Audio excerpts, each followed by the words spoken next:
So, yeah, we made it through the event, World War II. Like we made it through that, which I'm glad we've got what 4 weeks, 3 weeks left. How many weeks do we have left? We've got tonight, the 15th, the 22nd, and the 29th. So after tonight, it's just 3 more weeks. So it's definitely not going to be enough to get us up to 2023, but that's never happened for me because I feel like it's too much in terms of years. Like I think that we probably need to break American history up into maybe three sections because in as you've seen, like the further we get closer to our timeline, the more complex it is. Just the more things happening, the more inventions, the quicker the pace of change goes. So if you go do like ancient or medieval history, it's like there's not like so many things happening in each year. It's like maybe some years it's like, well, it's pretty chill. Like there wasn't a lot. Like a bunch of peasants got married and had babies, and a bunch of them died, and like. And then it went on, same thing the next year, and then the plague, and it's like something big will happen. But nowadays, it's every year there are tons of things happening. So we won't get up to that point. My goal is to try to get us up to 9/11 and just do like a A/B comparison of all the stuff we've studied up to that point, and then maybe like a kind of 100,000 foot view from there to here of just kind of the changing nature of our country and our world. Because certainly for America, but as America goes, so goes the rest of the world in most ways. It changed, like irreparably changed. I was actually just talking to somebody today about COVID being that way. It's like, that was more than 3 years ago. And I don't know. I some stupid part in my head still keeps kind of waiting for things to go back to normal. It's not going back. Like life's just not going back to the way it was before. And I don't mean like masks and vaccines. I just mean like, dude, everybody's rhythms got thrown out the window. Like people lost contact with friends and just kind of like so many things in life changed that you can't like undo that. And certainly the world wars are that way. The world after 1945 significantly different than the world before 1914, and not just because of technology, but of course technology is playing a massive role in that. I think I mentioned a couple weeks ago that the end of the war, before the war is even over, actually before America even gets into the war, we do. We had a section on the Atlantic Charter, which is basically Roosevelt and Churchill, the prime minister for the United Kingdom, kind of getting together and coming up with plans for how they're going to like divvy up the world and run it after the war is over. Because they knew, like, I mean, I think Roosevelt certainly knew, like, oh, the Nazis are kind of strong and impressive looking, but they're also dumb and they're full of their own hubris of like, they think they're just great. I mean, this is one of the reasons they lose in Russia. They just thought that the Russian people were weak and unorganized and, like controlled by communism and wouldn't put up much of a fight. They knew like we don't know how long the war is going to last, but America is not losing the war to Germany. So they make this Atlantic Charter, and Churchill called it the naughty document because it was like pretty much like, well, we hope this doesn't get out because it doesn't make us look very good. And what they come up with is essentially the game plan. It's what happens throughout the close of the war and the immediate aftermath of the war. So, the UN not making the mistake of the League of Nations, America not joining it. And then not just the UN, but like things like the World Bank, which is going to finance countries. Like this is where countries go when they need to get money, especially developing nations or nations that were recently totally destroyed by war. They need money, they need financing to go in and fix stuff. The International Monetary Fund will get set up, the IMF, and they monitor the world's money systems, right? So, and exchange rates and conversions and kind of global inflation and global interest rates. They're the watchdogs on that, and that's what's kept the economy largely. It's one of the things that has kept the global economy from going into like a Great Depression. We've got, geez, what else do we got? We got the World Health Organization. That was high on the list of things that people realized that they needed in the wake of like the Spanish flu at the end of the First War. So there's this whole list of organizations and institutions that are created that are what we have in place today. They're what are running everything. Like I said a few weeks ago, with everything going down in Israel and kind of America's positioning versus the rest of the world's positioning, like America and Britain are like, Israel's great, they can do no wrong, they can murder babies, it's fine, here's money. The rest of the world doesn't feel like that, rightfully so. They're like, you guys are committing war crimes that are specifically forbidden in the UN. Like, you're raining white phosphorus bombs down on people. Like, they're internationally outlawed. Why do you even have those? That's what they were doing in Syria, like 10 years ago. It's horrible. So I see it as a very destabilizing event for possibly our world system.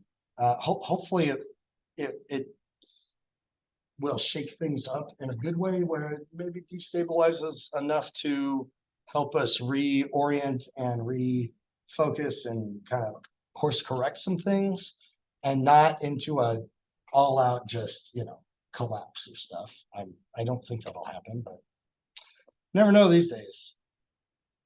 So the other thing that becomes very clear at the end of the war was not only is the American-British vision of the world going to be the new world order, as it were, but that there is a competing world order called communism, and that the Soviet Union, now stronger than ever, they have lost 20, 30 million people in the course of 15, 20 years. So they're not necessarily stronger in that sense. A whole lot of their country in the far west has been destroyed.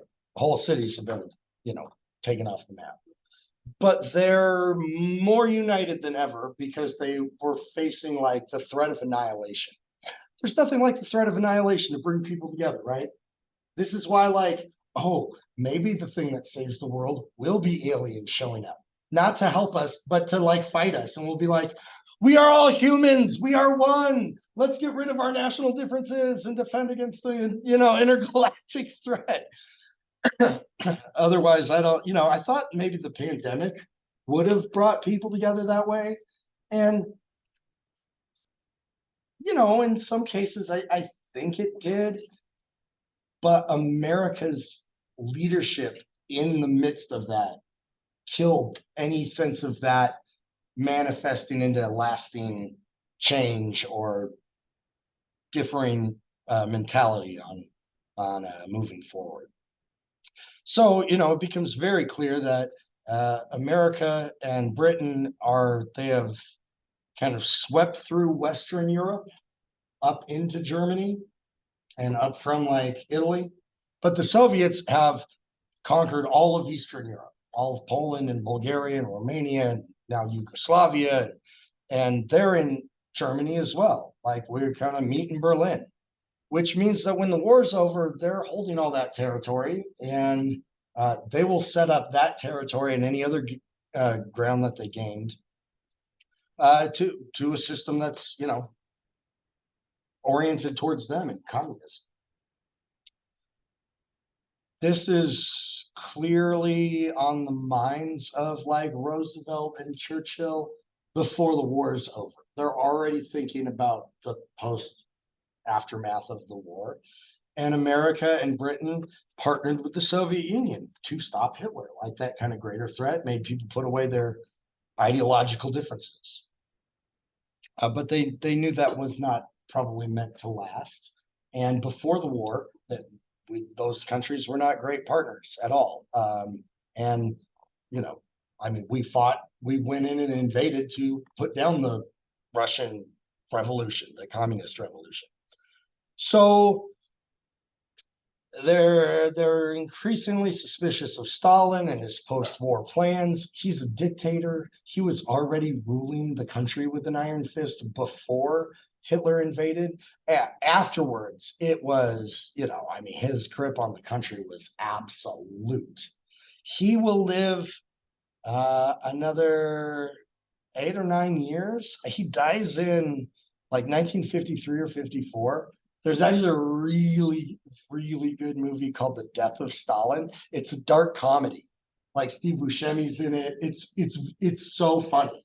And also like, oh, this is kind of like, I mean, it's fictionalized, but it's like, oh, this would have been crazy chaotic when Stalin dies because he has a stroke and like his lieutenants find him, and they're like, we can't tell people, and they kind of keep him in a room for a few days, and then all the power struggles of his cronies happen, and it's like a very enjoyable movie if you like, you know, kind of dark comedy, which I'm a fan of. The period of Stalinism up until the mid-50s is one of you know, extreme aggression. They are not making any, you know, excuses or qualms about what they're trying to do in the world and trying to get other countries to come on board. Also, in the aftermath of World War II, we've got China, which is will devolve into civil war after World War II is over because their government had been eradicated. Like the country was in total ruins, chaos. They're like the next country on the list in terms of deaths for the war was in China.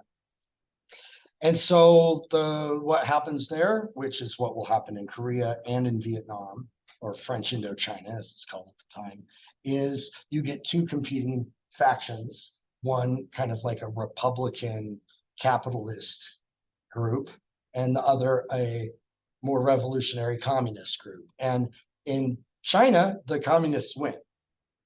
And so now all of a sudden, this communism anomaly that essentially happened in Russia and some of the neighboring states is now all throughout Eastern Europe and into Germany. And now China, the most populated country on earth, is communist. Like that's a very significant chunk of the world's population right there. And the power that comes with that, and the resources. And so the Cold War is beginning before the peace treaties have even been signed. George Kennan, he's not the Secretary of State. He's I can't remember his role. He works for the State Department, and he sends, it's called the Long Telegram, and he sends it to President Truman, basically warning, like, hey, this storm is brewing. We need to like get in there and plug up these leaks and stop other countries from drinking the communist Kool-Aid. And so we'll do that in a few ways. One is the Truman Doctrine. This is kind of President Truman's foreign policy and his approach to. And many historians consider it the beginning of the Cold War. The Truman Doctrine was announced to Congress on March 12th of 1947, and we'll basically sum it up by saying that Truman is basically asking the United States to adopt a policy of containment, meaning that we're going to have to send either financial or military aid or get involved in countries that are under the threat of an armed takeover of communists. Now, you have to kind of put this in context and keep in mind that there's a lot of things going on in post-World War II, not just Europe, but also in the Middle East. The Soviets are not pulling out of Iran like they're supposed to. They're not holding free election in Eastern Europe. There's a lot of mumbo jumbo going on about the borders in Germany and how that's being divided in Soviet influence in East Germany. But in 1947, there's a couple things that are giving the United States a little bit of the ants in the pants. One of them would be in Turkey. And Turkey is a very strategically located nation that's sitting right on the Mediterranean Sea, and the Turkish Straits give access from the Mediterranean Sea to the Black Sea, where the Soviet Union is located. And the Soviet Union would like nothing more than have access to the Mediterranean and also to be able to get influence in Turkey and the Middle East, where there's more oil than you can shake a stick at. So that's number one. And Turkey, their not best friend is Greece. Greece and Turkey don't really get along, but strategically they're both really important. And Greece has a democratic government, but it's being threatened by a rebel group of communists. Now, while the Soviet Union gave, when you want to say, spiritual support to the rebels in Greece, they weren't really giving hardcore financial and military support. That was coming from Tito in Yugoslavia, which is sort of like a satellite state of the Soviet Union, even though Tito, the leader of Yugoslavia, wasn't keen on the Soviets controlling Yugoslavia. But that's neither here nor there. In 1947, before Truman gave this speech, there was a state diplomat named George Kennan that was based in Moscow, who wrote something called the Long Telegram, which basically outlined a strategy for dealing with the Soviet Union. He basically said that the only thing the Soviets understand is force, and that Stalin and the communists in the Soviet Union were inherently bent on expansionism, and any type of soft diplomacy, of cooperation, of talking it out, was just not going to work. So Kennan is arguing that the United States needs to provide at the least financial aid and military aid, if not direct military support for countries that are under the threat of Soviet influence and Soviet takeover. And it really doesn't matter whether or not that country is a huge democracy or not. We're going to find out that later, as the United States is going to give support to regimes which aren't that democratic, like South Vietnam. But Greece is in the midst of a civil war, and if the Soviets take over Greece, Turkey is probably the next step, and if they can get through the Turkish Straits, Greece is probably the next step. So it's in the strategic interest of the United States to do something. So what is this package going to mean? It's not going to be direct military involvement, but rather financial and military aid. First to Greece in the sum of $400 million, and about $100 million that's going to go to the Turks, as well as the FDR aircraft carrier that's really going to put the kibosh on the Soviets' plan to get their foothold in the Middle East and into Greece. So the Truman Doctrine is going to work in Greece and in Turkey a couple of years later with the formation of NATO, a collective security agreement with our allies in Europe. They're going to be really secure because they're going to have the support of everybody in NATO to fight off Soviet influence. We also are going to have the Marshall Plan coming up. There's another video on that, but billions of dollars to Western Europe, again, to contain the influence of the spreading red menace, the Soviet Union. So we hope that you understand the Truman Doctrine and really the beginning of the Cold War and the policy of containment, that there is an outbreak and we have the medicine, and it's the United States. So giddy up for the learning, guys. We hope that you learned something. We hope your brain's like 10 times bigger, and we'll see you guys next time that you press. So the Truman Doctrine is everything that America does at the end of the war is trying to learn the lesson from what we did at the end of the first war that didn't work out super well, like becoming isolationists and being like, we're good, we don't need anything from anybody else. You guys have so many problems, like, I'm just gonna stay in my room with the door shut. Like that was our policy, which didn't work very well for the rest of the world. And not only because America is, a large military, but because like economically, like we're the biggest economy in the world. So just saying, you guys figure out your own problems, didn't work so well. Like it allowed people like Hitler to, come to power. So, the United Nations, okay, we're going to do that. We're not only going to join it, we're going to headquarter it in New York. So we can't back out of the deal. Like it's here. We have to be a part of it. This plan, the Truman's doctrine of containment is, all right, we're not going to get into a war with communist countries. We don't want to keep fighting war. The war is over. Everybody's glad about that. There's no way on earth anybody wants to invade the Soviet Union. I mean, they're the second strongest military in the world, for sure, at the end of World War II. So, but we want to keep the spread from happening. And like, it got away from us in China. So there's going to be more renewed effort in those other places like Vietnam and South Korea.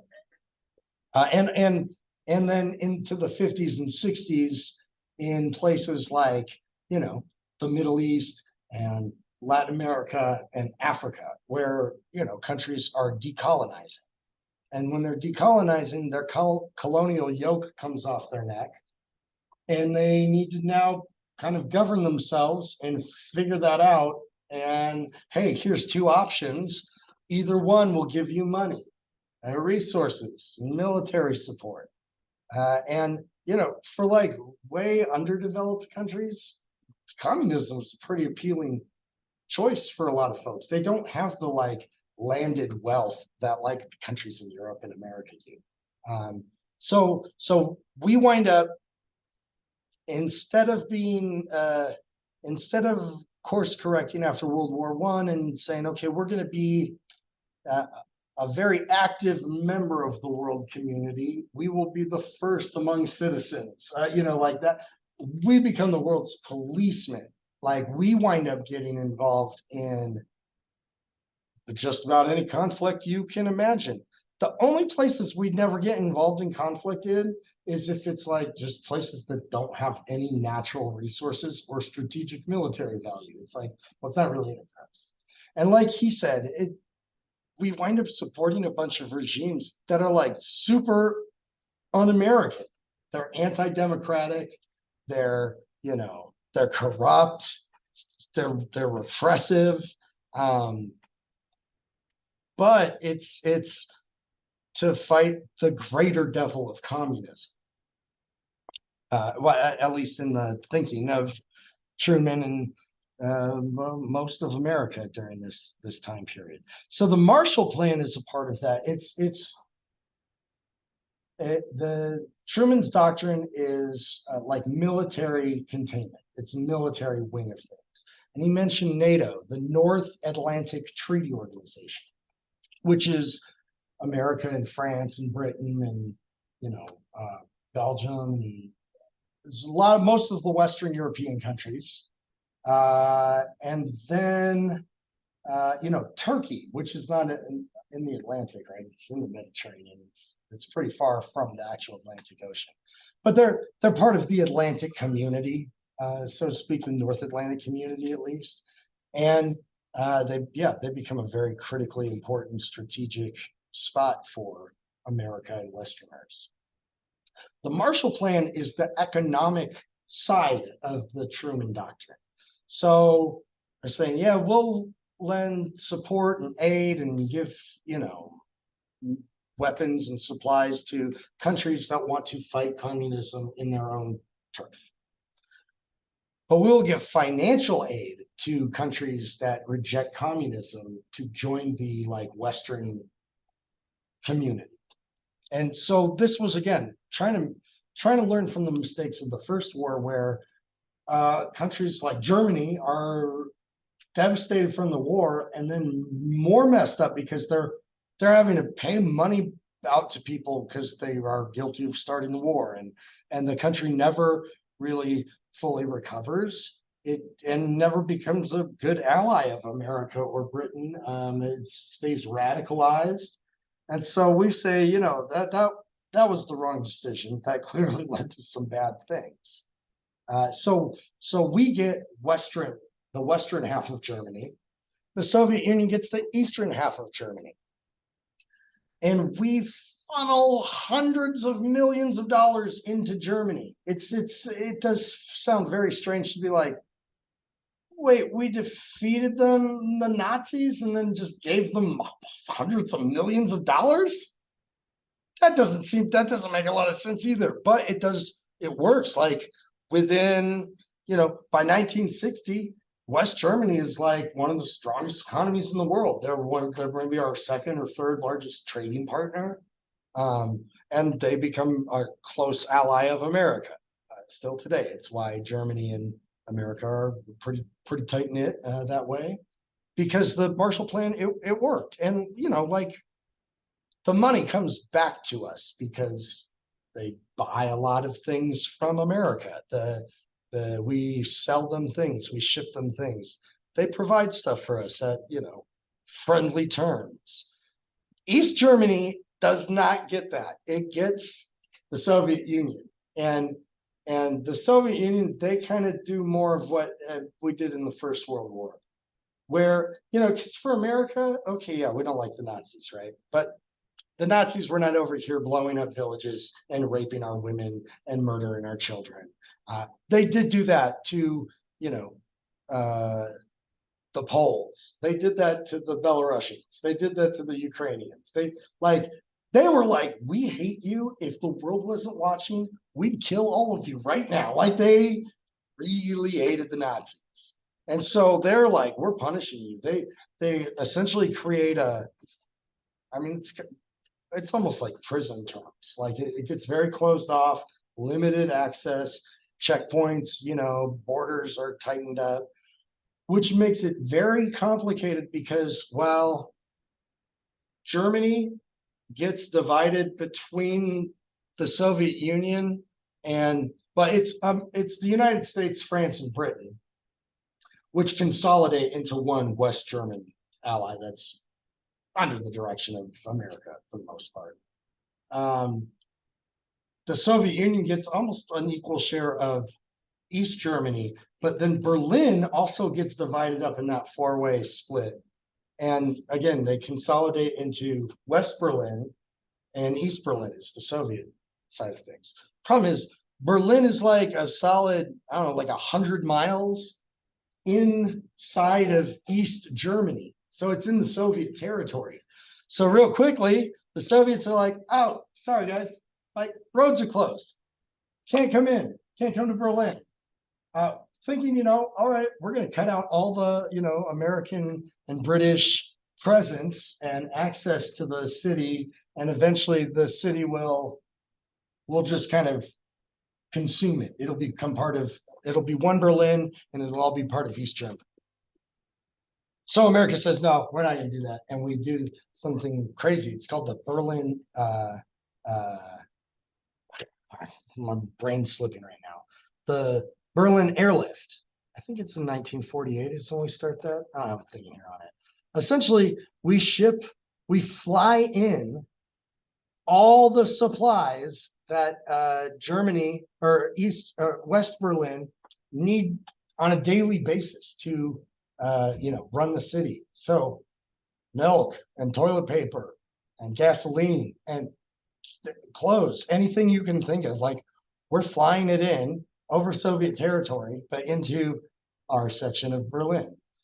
And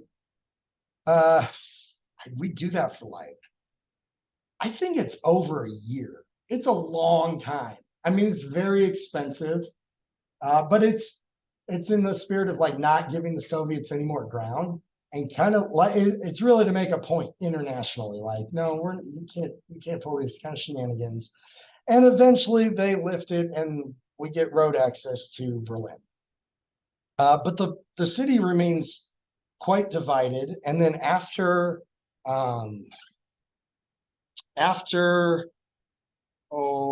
can't remember if it's the Bay of Pigs or when a U-2 plane, a spy plane, gets shot down over Soviet territory that we deny. We're like, we don't have any spy planes. We don't know what you're talking about. They're like, we've got your pilot, man. Like, he's not yours. You got private citizens with rocket jets. They put up the Berlin Wall, like a literal wall all the way across the city that divides it, and you can't cross. So like before that, East and West Berliners, you know, you could go across back and forth. It's still one city, but then it really becomes like two cities smashed right up against each other. And it's like it's the epicenter of the Cold War. It's, you know, if you've ever watched any old like James Bond movies from like the 60s or 70s, they're always doing stuff in West Berlin. Checkpoint Charlie is like the, you know, in like the gate, it's like where one of the few crossings between the cities that there was. There's so many funny classic shots that are you know, supposed to take place at Checkpoint Charlie. That this is like a actual physical representation of the Cold War and the divide that the world is under. So from, you know, 1945 until 1989, it's going to be like that.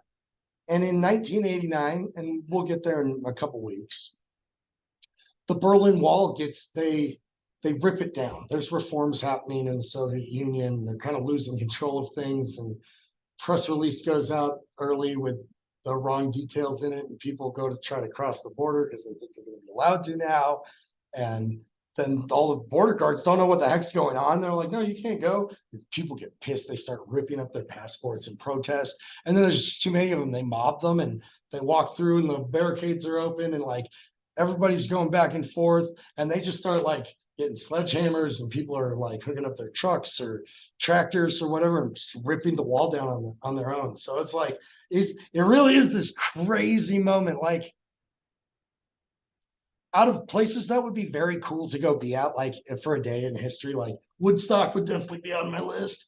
Being in Berlin the night that they start ripping down the wall would be quite cool. Because like it's like the end of World War II. It's like, oh, people like popping champagne bottles in the streets. They're kissing strangers. They're dancing spontaneously and singing. It's like, oh, it's a lot to get a whole city to start doing that.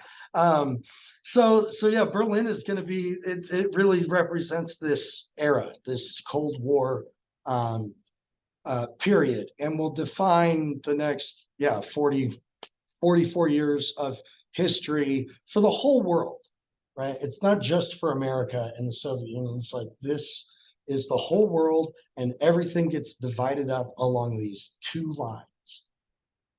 And so some countries are not so interested in playing ball this way. They don't really want to go either way. Iran will be one of them. They're not really interested in America or the Soviet Union's opinion of how they should be living their lives. India is another one. They're huge, right? They're a giant. They're a giant country. And so if America is the first world, right, and the first system, and the alternative is the second system, the Soviet world, these other non-aligned countries become known as the third world. So initially, that's where the term comes from, third world countries, which of course, all of those countries are going to be developing countries or underdeveloped nations. So it becomes kind of synonymous with poor places. And so that's why it's like, oh, we don't call countries third world countries anymore. Like that's out of fashion. Don't do that. But it didn't originally have that, you know, negative connotation. And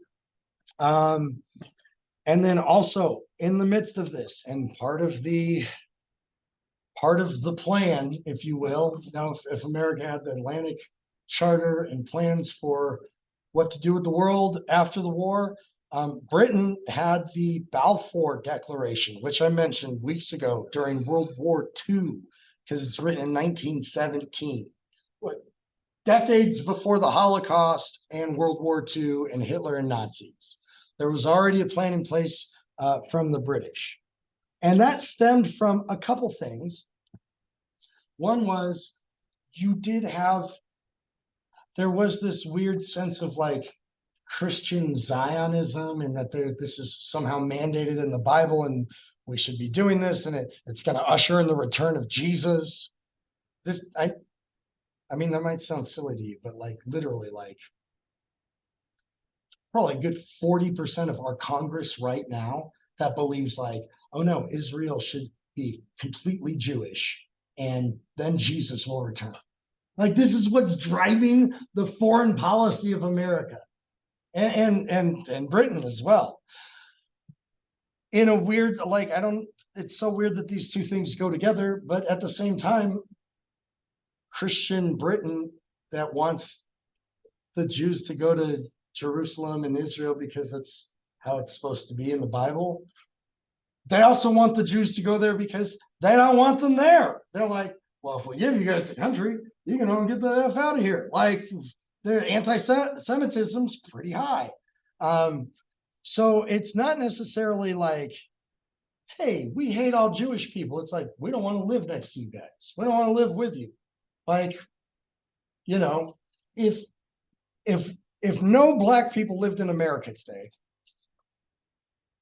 a lot of people that have those racist overtones, it would not be high on their thinking about people from Africa and people that live in Africa. It's like, oh, you're over there, stay over there. I don't care. Oh, you're in my neighborhood now? Like, I don't like the diversity. I don't like differences and change. I think there's something similar with Jews and Britain and America. So Israel becomes an official country in 1948. And I normally don't play this, but I think given everything that's going on. From this to this, helpful. And it didn't happen overnight. Up until the early 1900s, Palestine was part of the Ottoman Empire, a religion. Palestine. So Palestine, that before 1948, before 1917, it had Jewish people living there. There's been Jewish people there for thousands of years. Most of them have gotten run off over the multiple times that has happened, and there's been a diaspora, over centuries. But in the late 1800s, there is like a settler movement in Europe, Jews facing persecution, that are like, hey, we need to move back to the motherland, right? Like, we need to move back. Hebrew essentially was a dead language that they brought back to life. Like, it was kind of like an academic language. Like, rabbis would read it and they could maybe read it out loud, but it was like there weren't like big pockets where people spoke Hebrew.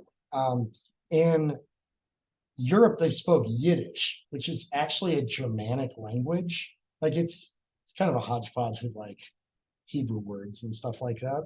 They revived the language. People are moving back. But then after 1917, you'll see this Palestinian area disappear down. And the Palestinian people, which make up the bulk majority of the population in Palestine, get completely displaced. So just, pay attention to the shading here on the map. Went from this to this, and it didn't happen overnight. Up until the early 1900s, Palestine was part of the Ottoman Empire, a religiously diverse land where Muslims, Christians, and Jews lived alongside each other. Then, things begin to change, with the start of the Zionist movement in Europe calling for the establishment of an independent Jewish state, ideally in Palestine. The first wave of European Jews start to immigrate.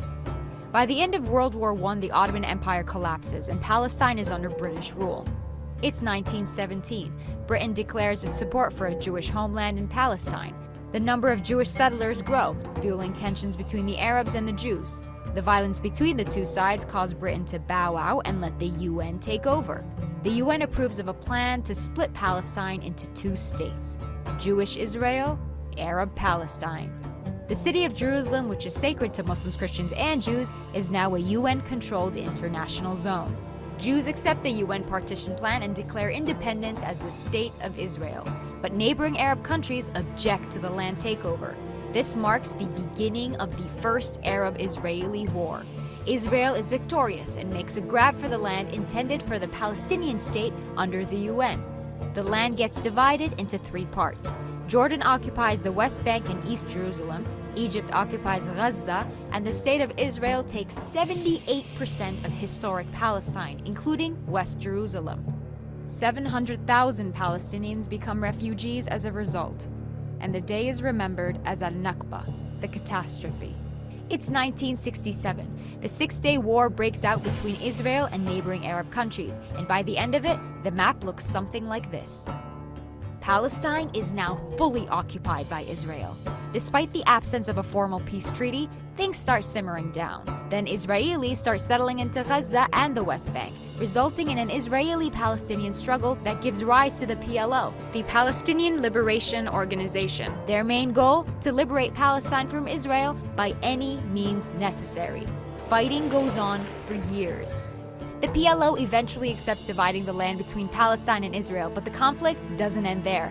More settlers make their way into Israeli-occupied Palestinian territories. The international community considers this illegal. The frustration of the Palestinians leads to an intifada. As a result, Hamas is born, a political movement determined to fight against Israeli occupation of the West Bank and the Gaza Strip. The United States, Israel, and the PLO signed the Oslo Agreement to split the West Bank into 3 sections. Area A, under full Palestinian control. Area B, under joint Palestinian-Israeli control. And Area C, under full Israeli control. But the solution creates a problem. Area C contains the majority of West Bank's agricultural land, water, and minerals. Palestinians have limited access to these. Further peace talks prove unsuccessful. Palestinians lose hope, resulting in the Second Intifada, and Israel begins building walls and setting checkpoints to control Palestinian movement. It's 2005. Israel withdraws from Gaza, but continues settlements in the West Bank. Hamas gains power in Gaza and splits from the Palestinian Authority, seeing it as being too secular. The West Bank and Gaza are now under separate leadership. Israel imposes a blockade restricting any form of movement by land, air, or sea. It's 2017, and this is the current situation of Palestine. There are solutions on the table, but will we see them implemented in our lifetime? So like this is a hot mess of a problem. Like there's no solution to it. There's no fixing any of this. And yet Hamas is like, hey, we are committed to the eradication of Israelite settlers. Like we want to get all of them out.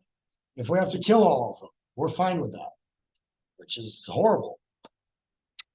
Israel has essentially said the same thing about Palestinians and Hamas as well. They're like, yeah, well, you guys are the thorn in our side, and we want to get rid of you at pretty much any cost, which is clearly what's going on right now. So I don't know. This is a conflict that was born out of another conflict that was born out of another conflict, and anytime if you ever hear anybody in the future use like Woodrow Wilson-y sounding things like the war to end all wars, like, we'll have this one big war and then we'll get it all done and everything will be dandy after that. It's like, that's not going to happen. That never happens. Like, war is not the solution that will bring peace. It can bring an end to certain conflicts, but it's not the way that things like this get fixed. So I don't know. We'll keep monitoring it. But this has been a problem since 1948 for sure. It's been longer than that, but 1948 for sure. So in our here's another one of those things that is problematic that comes right out of this era as well, that we're still dealing with the blowback for. In 1950, it's 53 or 54, we assassinate the leader of Iran. Yeah, like these are the reasons I'm like, I'm writing my own fucking book. Like, you can't find one that tells the truth about our past. Like, and like, I don't like to believe that our country did those kinds of things, but like, it's not a conspiracy. It's like, oh, this is definitely fact. Like the CIA did this. In fact, Teddy Roosevelt's nephew, I think, or maybe it was his grandson, Kermit Roosevelt. He was a CIA operative that like stirred up most of this stuff that led to the assassination. So this is like a quick rundown of that and our involvement, that leads from like the early 50s up to 1979 when Iran has like the Green Revolution and they storm our capital and hold our embassy and hold people hostage for over a year. So I'll play this, just kind of piggybacking off the last one. This is the intro. For most Americans, the story begins. It's the intro credits to the movie Argo, which is about that storming of the embassy and hostages and trying to sneak people out of the country. In 1979, with the Iranian Revolution and the hostage crisis. A group of revolutionary university students took over the American embassy in Tehran and held 52 diplomats hostage for 444 days. To help burn this into the American narrative, the news show Nightline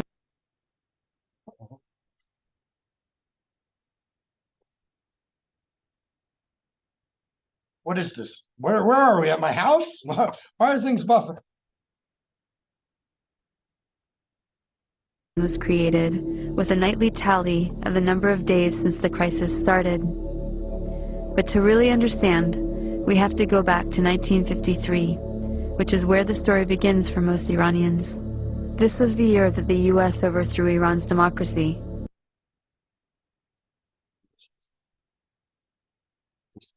And installed the Shah, a pro-US dictator. In 1951, Dr. Mohammad Mossadegh was the first elected official. Oh my God.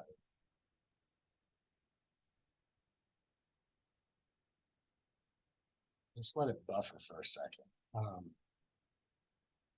Yeah, because like clearly things are tense with Iran. They have been for a long time.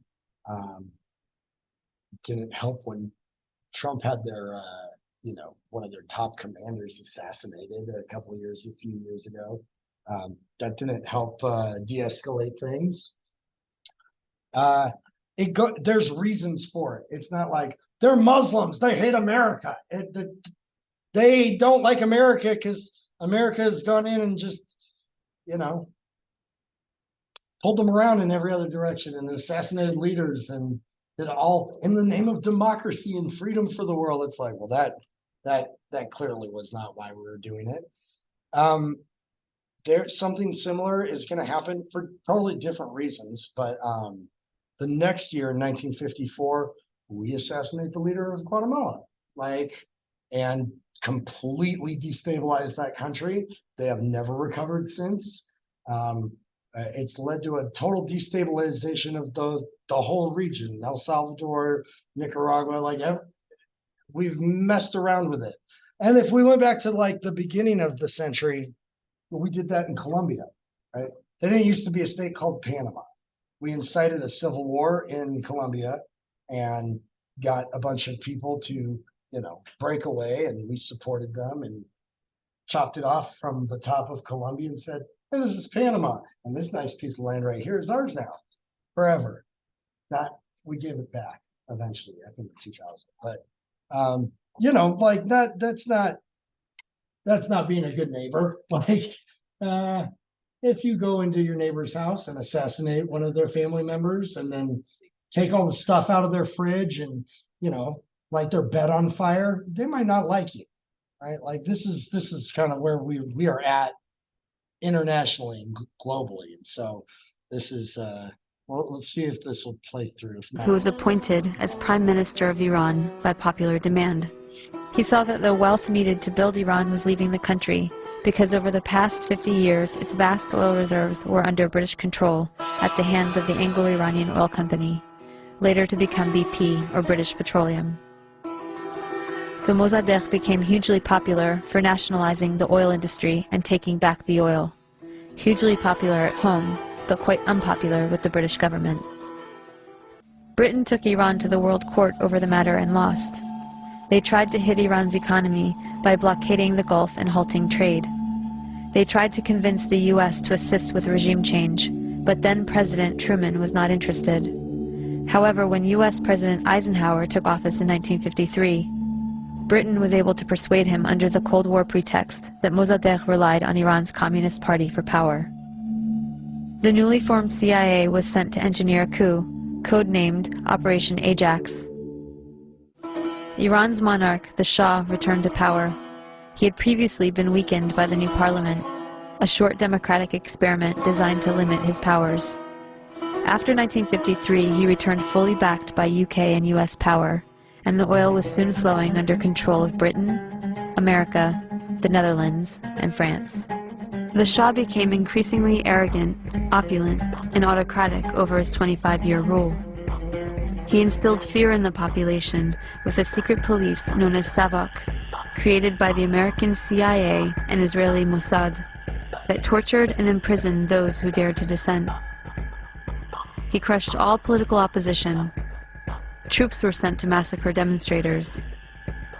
He pushed a white revolution to modernize and westernize the country, giving women the right to vote and other reforms. But ultimately, he served the elites and created a huge economic gap for the poor masses. Powerful religious leaders saw that he was forcibly trying to rid Iran of Islam in a country that was 90% Muslim. One of the Shah's leading critics, Ayatollah Ruhollah Khomeini, was arrested and imprisoned for 18 months. After his release in 1964, Khomeini was sent into exile for 14 years. From abroad, he continued his anti-US, anti-Shah campaign through sermons on cassette tapes that made their way back into Iran and circulated as people copied and shared them. By the end of the 1970s, things had gotten so bad that major protests and the violence that followed were becoming a regular occurrence. The Shah declared martial law and banned demonstrations. This resulted in a huge protest and a general strike that shut down the economy. Soon over 2 million people flooded a public square in Tehran, demanding to remove the Shah and for Khomeini to return, and that is exactly what happened. One important thing to note is that the CIA orchestrated the 1953 coup out of the very same American embassy in Tehran that was later the site of the hostage crisis, right after the Shah was overthrown by popular revolution in 1979. The students were convinced that once again, the US had plans to overthrow their revolution. In fact, US President Well, maybe about halfway through. Carter did send a NATO general to instigate a military coup, but it failed. Iran and the US had an extradition treaty in force that obligated the Carter administration to return the Shah to Iran as an indicted criminal. The students had 4 demands: return the Shah to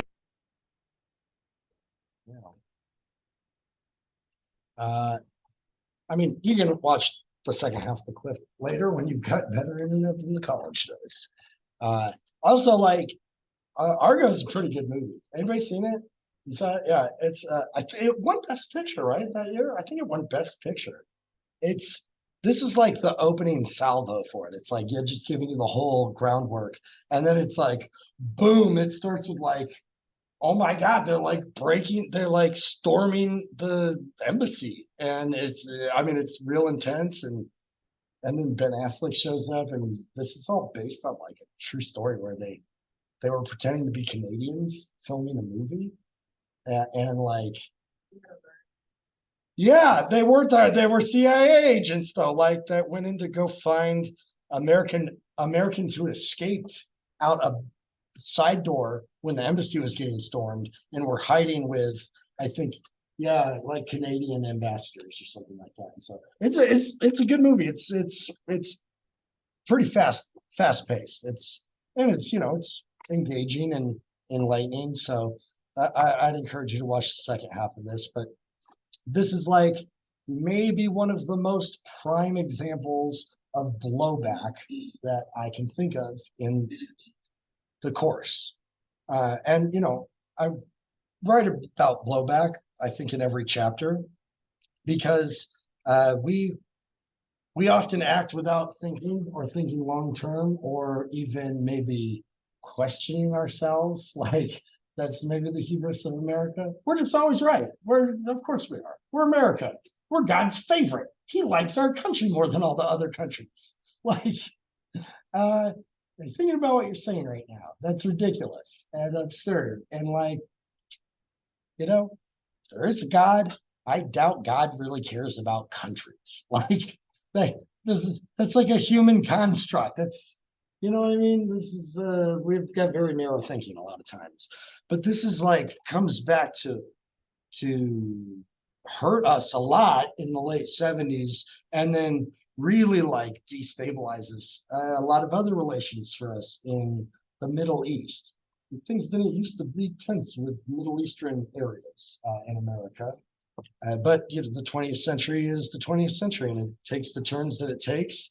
Certainly, like blanket support for Israel is not helping with all of the other surrounding nations either. So, you know, this is also the year that the Vietnam War starts. Now, Americans don't know that the Vietnam War has started. There's not even a country called Vietnam. It was French Indochina, but it's getting broken up after the war through decolonization. But the French, who lost the war really quickly and just kind of like, okay, Hitler, you can come in and run the country. Like I don't know why they're getting spoils after the war. They're like, we want our empire back. And so Britain and then America were like, okay, we'll help you do that. So we're going to help them kind of reconquer South Indochina, starting in the early 50s. And we're sending military advisors there, which is like, you know, a small number, a few thousand people at first, that are like directing local people that are trying to, you know, certainly like advance against any communism there. But it just keeps snowballing, and it's an unwinnable battle. And so by the time we get like 10 years later and we're in 1964, oh, we've had some advisors there, but oh, they attacked one of our ships, and now we need to be able to send troops, and now we're in a full-on war, and it's going to be the first war we really lose. Again, we don't like to talk about it like that. It's a draw. No, we lost. We lost Vietnam. Like, we definitely didn't win that war. A bunch of people that were way undersupplied and much poorer in the jungle defeated the American army because, you know, aircraft carriers and then big tanks like that they used in Europe don't really work so well in like the Vietnamese jungle and like swampy rice paddies and stuff like that. It's a whole different thing, but we didn't calculate the cost before we went in. Now, what will become Nixon's downfall in 72 is that one of the guys working for, I think it's the FBI, they run a study. It's one of the first like comprehensive studies that uses computers to like analyze huge amounts of data. It comes back and they say like, oh, the war is unwinnable. You cannot win this war. It's not getting better. There's no outcome that will result in the success that you want. Like, we had like verified proof that this was futile in the 60s. And then we just kept funneling people in there. We instituted a draft. And, you know, one of the people with access to the study thought this is super wrong. So they secretly photocopied like, it was like 30,000 pages. It was like, it's so many pages. And just kind of over weeks, like smuggled it out of the FBI and gave it to the New York Times, and they published it. And America, which in 1972 was like in the throes of anti-war protest, like the National Guard's killing students on university campuses that are protesting the war, shooting them dead in the quad. And then they published this, and people were like, what? We've been there for how long? You guys knew we couldn't win this? And that leads to Nixon getting paranoid and trying to discredit people involved in it and trying to cover up leaks. And so they break into the Democratic headquarters and they're doing all this sabotage work. And then those guys get caught, and that's what becomes the Watergate scandal, which is why he has to resign, because he's definitely going to get indicted for it. And so, you know, again, blowback, things that nobody thought about. And that's not blowback for like, oh, the Republicans instead of the Democrats, because both parties were involved in this. Like Johnson was a Democrat. Like he escalated the war to the point that when Nixon became president, it would have been real hard to just suddenly pull out of it in 1968. Like it's like we're pot committed already to that. And so it wasn't so much like, oh, a blowback against the conservatives. It was like, oh, this is a blowback of like disillusioning all of America in their government and trust in leaders. And I mean, that all happened before I was born. But if you talk to people that were like, adults or young adults at the time, they were really like genuinely shocked, like the president could lie to us. I know. It sounds ridiculously naive. They didn't have the internet back then, guys. Like we know so much. We know too much. We know things we never wanted to learn. Like the internet's changed our brains, but people really did they had this like rose-colored view of America and our kind of national mission and all of that at the time. And because 50s and 60s, and maybe a lesser degree 70s, but the 50s and 60s, they were in a lot of ways golden years for America. We definitely won the war. We're really the only country that won the war. Every other country in the South suffered massive casualties and like bombings and psychological damage and all of those things. America won, and America's the kid on the top of the hill at the end of the day. Our economy is stronger than ever. Unemployment's down. There's new technology. These were like kind of rose-colored times. So if you were born in that time, like if you were one of these kids born right after the war, which there's a whole bunch of them, you're growing up in an America that's not only like seems to be doing pretty well, but also a society that is like, there's a right answer for everything. We have the right answer. You do this, you get a job, you go to college, get a job, be a hardworking citizen, you'll have all this, the American dream. And it was very reductionistic and like the right way to think. And so, think about that maybe as you're going to be growing older, like the things that we think we've figured out now, inevitably we learn that some of those were not the right way to think. This is happening to every generation that's ever lived. But I think that these folks, the baby boomers, it hit them harder because they were born into such literally a black and white world, right? They're born into a world where everything's like very packaged and presentable and it's on television now. And things seem to be working out really well for America in the 50s and 60s. So why wouldn't why question that? Like it's, if you're a white American, I should say, like people of color and people that are in, situations of poverty, they were definitely like, yeah, this is messed up. This is not the way it's supposed to be. But, that's like the majority of America is still white at this time. It's like 85%, 87% white.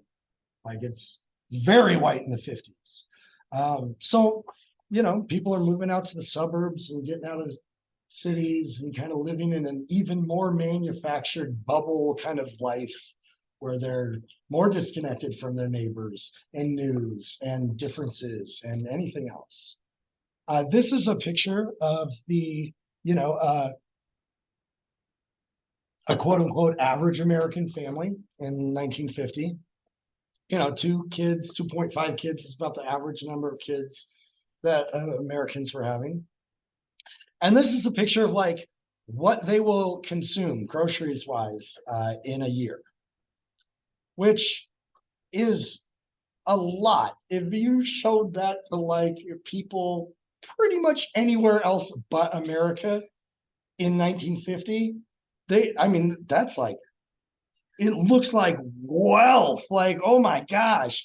And I don't know, every time I look at this picture, I just imagine, I'm like, I wonder if they got an average American family together right now and did this, like, but what would the picture look like? It'd just be like stacks of pizza boxes and like flaming hot Cheetos and just hundreds of gallons of soda and beer. You know, it's like, well, we're definitely not eating Whole Foods this way anymore. But this is like the world of baby boomers. So those kids there are they're the kids that are like 80 now. You know, like they're our old people now. Yeah, but I mean, you can see like this is, oh yeah, 87.5% white, right? It's very, I mean, it's very different than America today.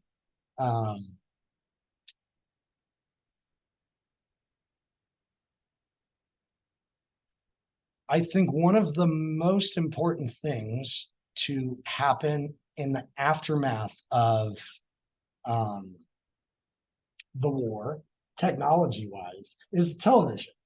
The technology had been around since before the war, but it was kind of like the radio wasn't really commercialized. And then the wars happen, and those things either get shelved and put on hold or they get used for war purposes. But so after the war, I think 1946 is really like the first commercial broadcasting of TV, and it's done by the radio stations, right? Like NBC, CBS.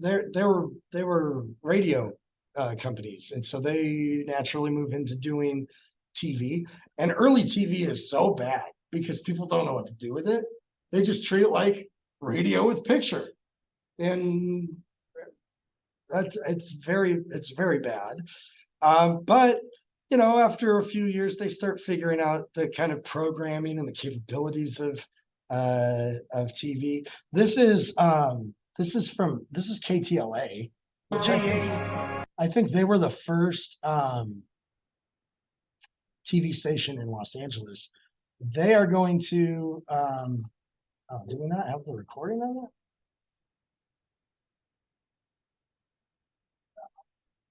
No, I thought we actually had the like television recording of it. I still don't want the audio.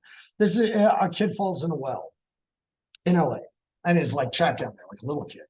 And they're making rescue efforts to do it. And the new TV news people come out onto the scene and they're broadcasting live from the scene of this thing that's happened. And it becomes this like, it's really like the first live TV coverage of, you know, some emergency or tragedy that's going on, which well, you're getting some of that with radio, and that's happening during the war. Like, you know, oh, what's his name? He becomes the president of the Broadcasting Association. Murrow. He's in London while it's getting bombed, doing like live radio updates, talking about the bombing. It's very much like man on the scene reporting. Well, when you've got picture with that, it's so much more compelling. I mean, most of you guys weren't alive, but like, I can't imagine listening to the radio being like, and OJ's on the 405. He's in a white Bronco. We think it, seeing it, and then seeing people like they're trying to chase him and follow him, and like, wait, like that was a whole different thing, right? To experience that live.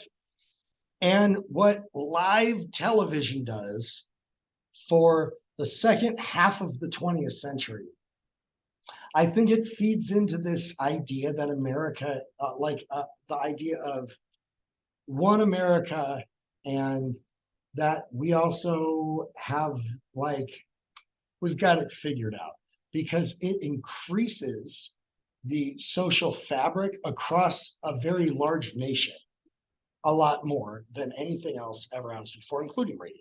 So everybody's watching the same television programs because there's only 3 stations, right? And it's live. And in the late 40s, early 50s, like half the homes on the block didn't have TVs yet. So you're going over to your neighbor's house to watch TV, right? There's a communal thing there. You show up at work the next day, you're all talking about what, you know, Leave It to Beaver or whatever you saw on TV the night before.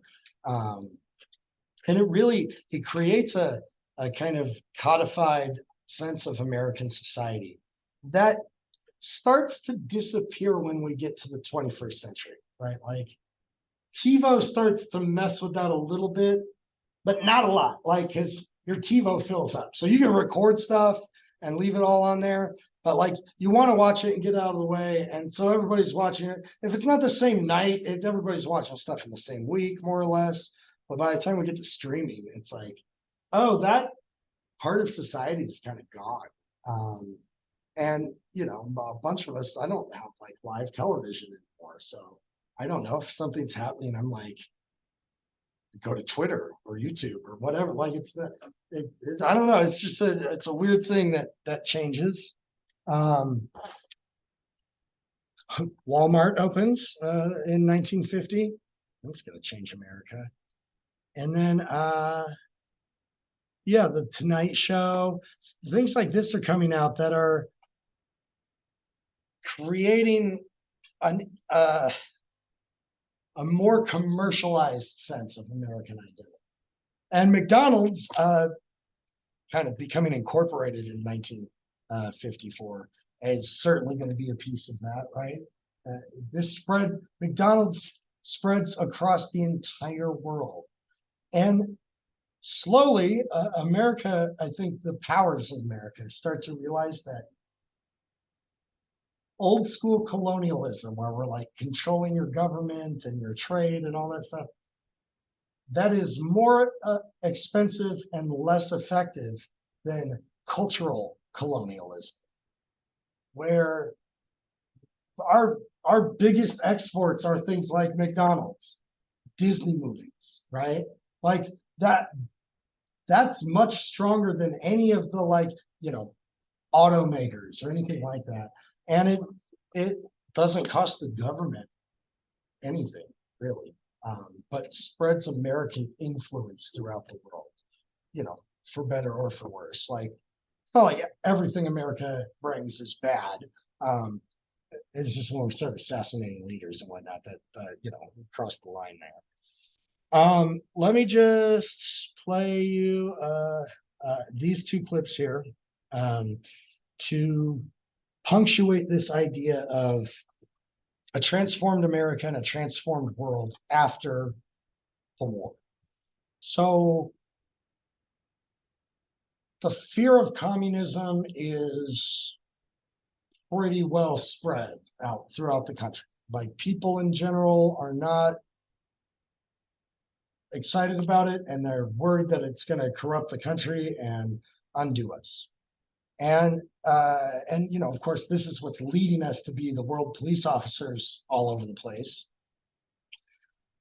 The Red Scare, we had a first Red Scare after the end of the First War because the Soviet Union has formed, and now it's like, see communism behind every bush. It's more so after the Second World War because the Soviet Union is actually like a strong entity now. In 1920, they are not. That's not even really formed yet by that. So the fear is much stronger. And this is where a political hack from Wisconsin named Joseph McCarthy runs a terror campaign on the nation for 3 years. So let's play this short TEDx. Imagine that one day you're summoned before a government panel. Even though you haven't committed any crime or been formally charged with one, you are repeatedly questioned about your political views, accused of disloyalty, and asked to incriminate your friends and associates. If you don't cooperate, you risk jail or losing your job. This is exactly what happened in the United States in the 1950s as part of a campaign to expose suspected communists.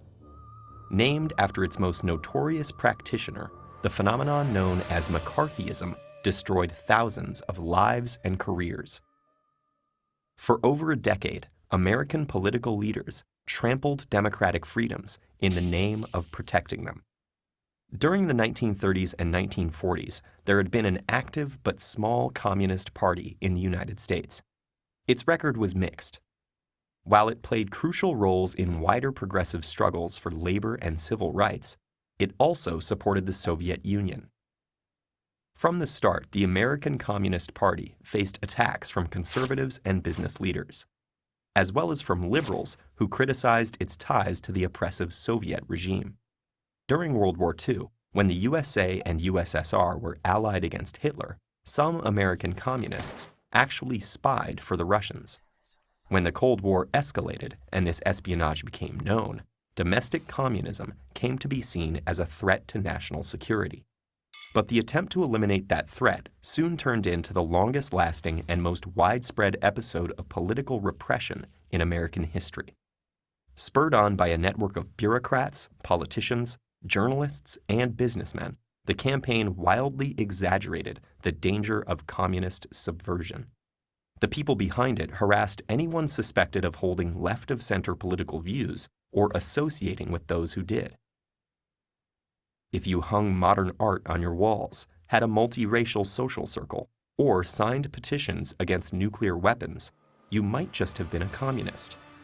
Starting in the late 1940s, FBI Director J. Edgar Hoover used the resources of his agency to hunt down such supposed communists and eliminate them from any position of influence within American society. And the narrow criteria that Hoover and his allies used to screen federal employees spread to the rest of the country. Soon, Hollywood studios, universities, car manufacturers, and thousands of other public and private employers were imposing the same political tests on the men and women who worked for them. Meanwhile, Congress conducted its own witch hunt, subpoenaing hundreds of people to testify before investigative bodies like the House Un-American Activities Committee. If they refused to cooperate, they could be jailed for contempt, or, more commonly, fired and blacklisted. Ambitious politicians like Richard Nixon and Joseph McCarthy used such hearings as a partisan weapon, accusing Democrats of being soft on communism and deliberately losing China to the communist bloc.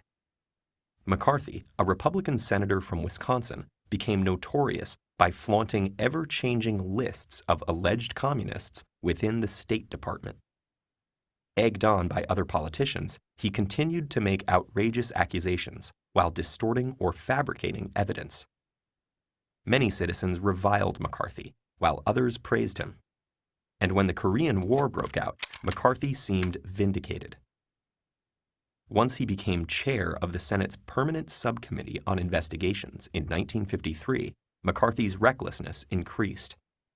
It was his investigation of the Army that finally turned public opinion against him and diminished his power.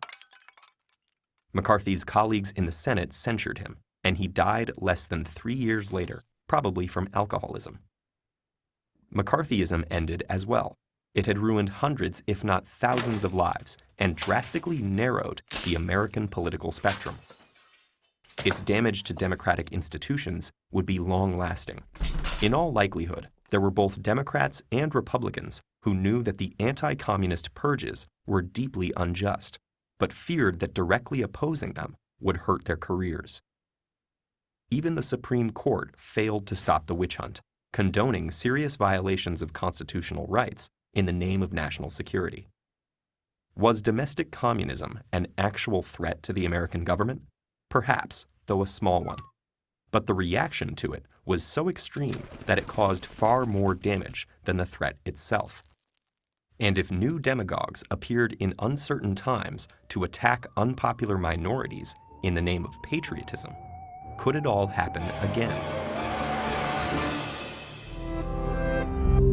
So, I mean, it was a horrible thing that happened in America, and it was demagoguery. It was like some loudmouthed person just playing off people's fears, spouting lies out of their mouth, making up facts, accusing everybody of being their enemy. I mean, sound like anybody that we have had more recently? It actually sounds like a bunch of politicians these days, not just Trump. Like this has been on the rise for 10 years. This is becoming a more common modus operandi for American politicians and leaders. And this is such a bad episode in American history that we still use the word McCarthyism. Like McCarthyism is a word in your popular lexicon of American language. And, it means that. It means somebody who's just making up stuff for their own political, gain and creating boogeymen out of nothing. This is a bad moment, but it shows you the level of fear and anxiety that people had in the wake of World War II was very significant. And I find it very funny that like the right, they are still like all on about communism, like, well, they're communists and this is socialism. It's like, look, man, more than half the world is socialist right now, and most of those countries are doing better than America is, actually. Like, not all of them. Some socialist countries are a mess, but that's kind of the same thing for capitalism too. It's like this socialism isn't going to destroy or make a country good. Like, it's kind of how you use it. And communism's not really a thing anymore. Like, it's not. China's not communist. I know they say they're communist, but they're communist the way America's capitalist. Like, we're not like laissez-faire capitalism. Like, when the government's bailing businesses out left and right, it's not capitalism. Capitalism is supposed to let bad companies and unsuccessful businesses fail so that new ones can start. That's the whole idea. That's like hands off the economy kind of government. We're not a capitalist country. China's not really a communist country anymore. The Soviet Union doesn't exist anymore. Russia's in like oligarchy. It's basically run by the mob. Like they have a very limited form of government. So I find it just silly that this is still something that's frightening to people. But I can see that in 1950, like why that might be more concerning, or why people might just be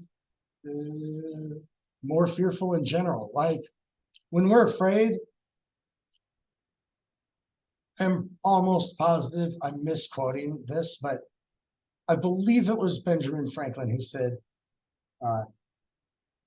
people that trade some of their freedom to get more security wind up with neither. And like in the wake of 9/11, yeah, like Americans are super afraid, like terrified. The future is incredibly uncertain.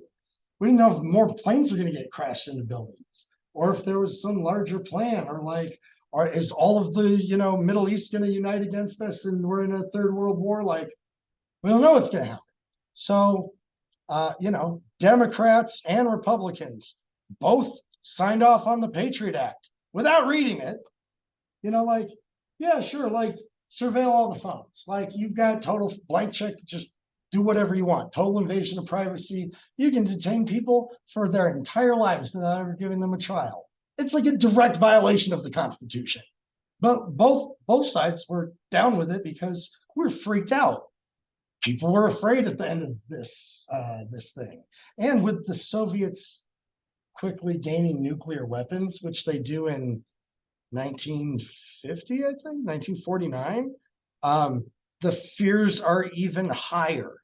And so when communist China and the Soviet Union are giving support to the faction in the north of Korea to establish the government for the entire peninsula.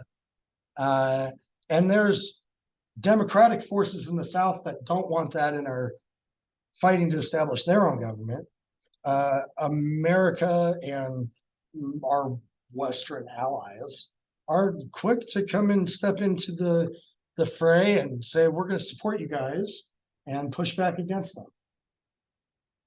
It's less convoluted than Vietnam, but it's the same thing at play here. So this is kind of the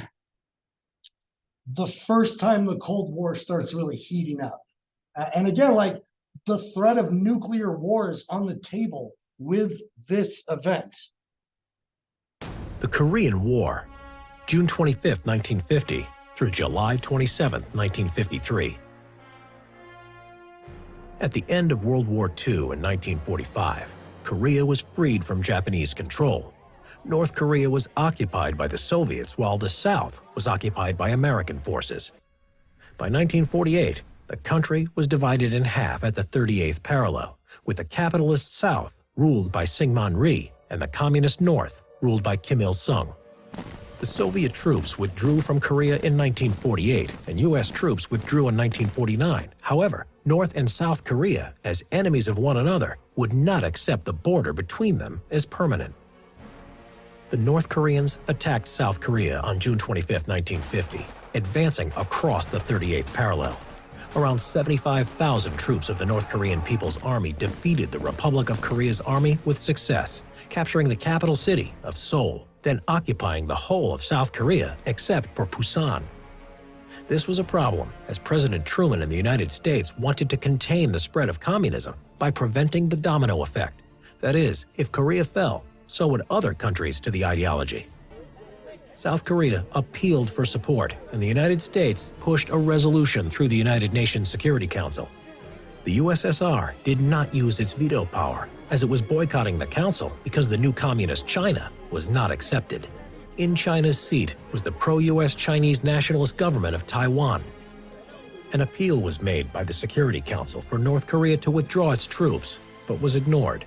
As a result, approval was granted for a UN army made up of an international force of 16 nations to send help to South Korea, commanded by General Douglas MacArthur.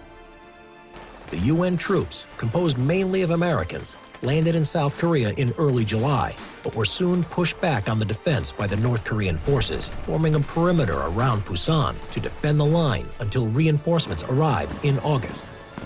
Now that their position was strengthened, MacArthur went on the offensive. On September 15th, the U.S. Marines X-Corps launched an amphibious assault at Incheon. The North Korean troops were pushed back on the retreat over the 38th parallel, and soon Seoul was recaptured along with the whole of South Korea by the end of the month.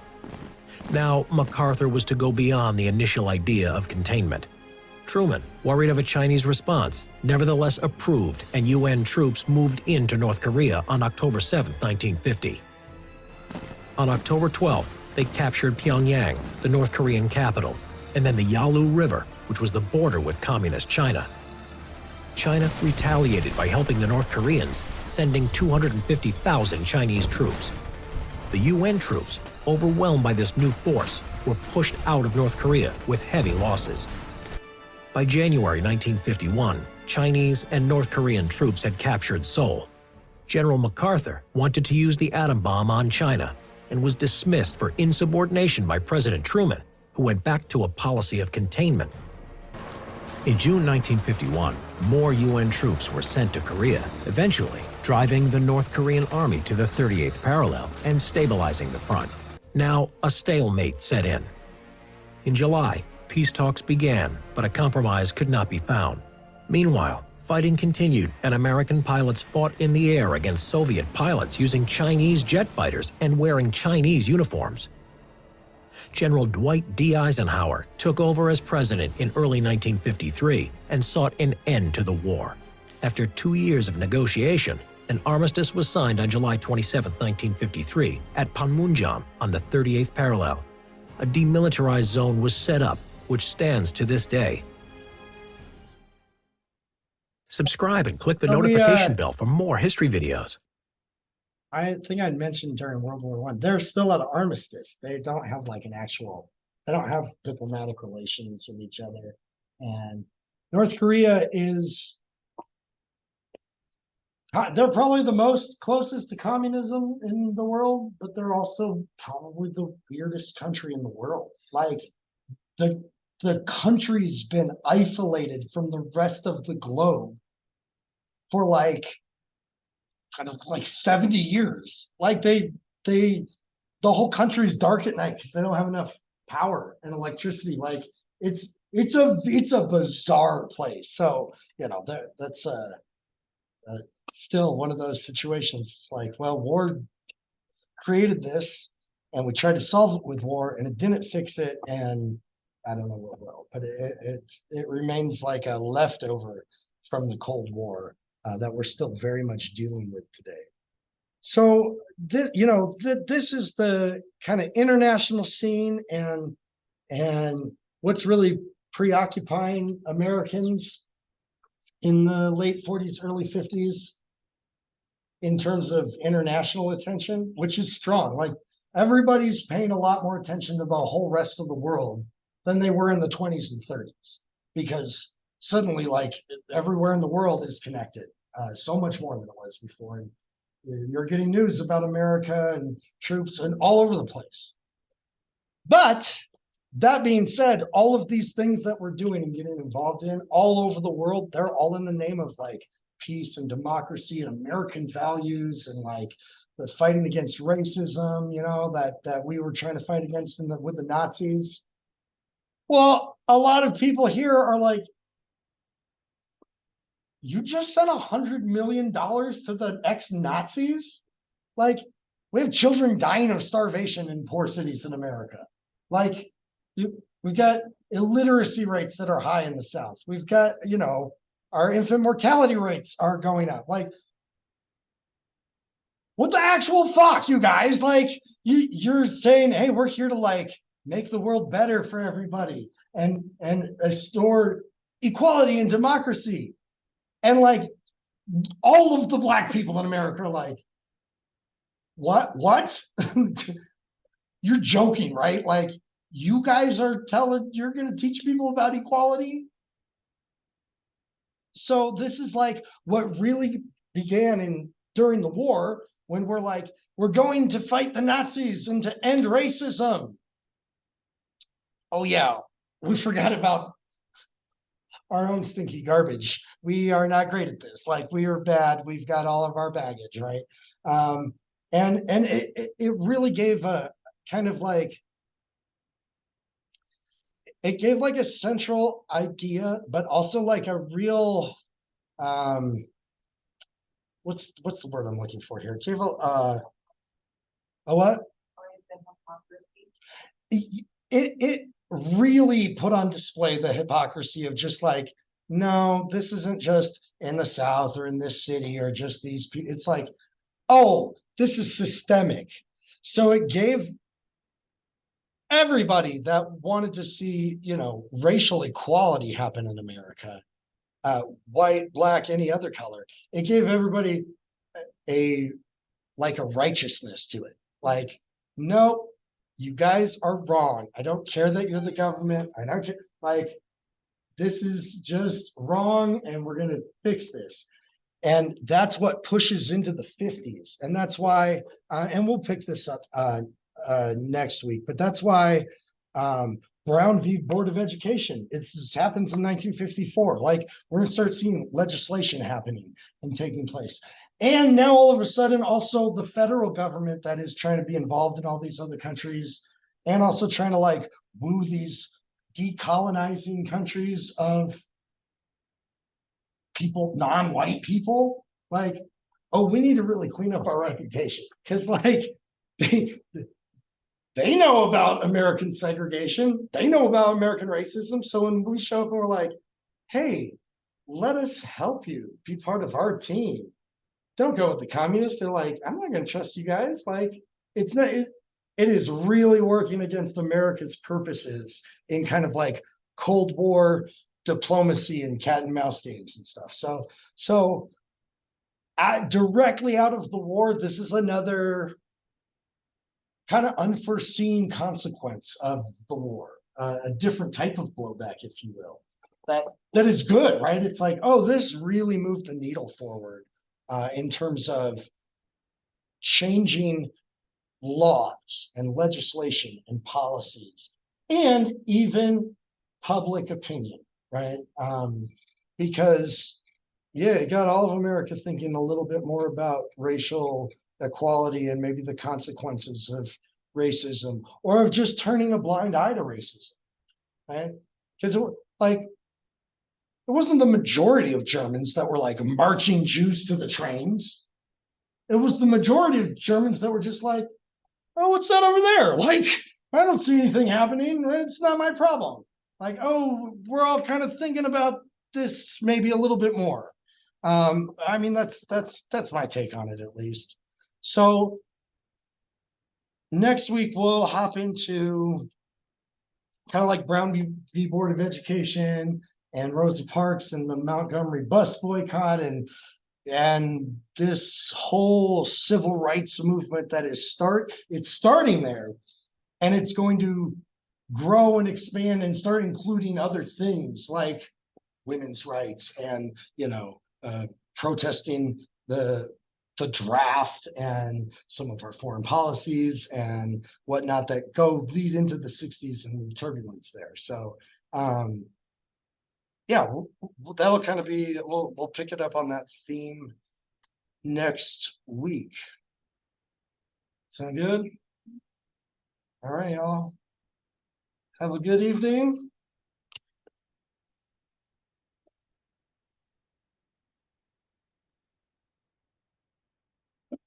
You sent to me.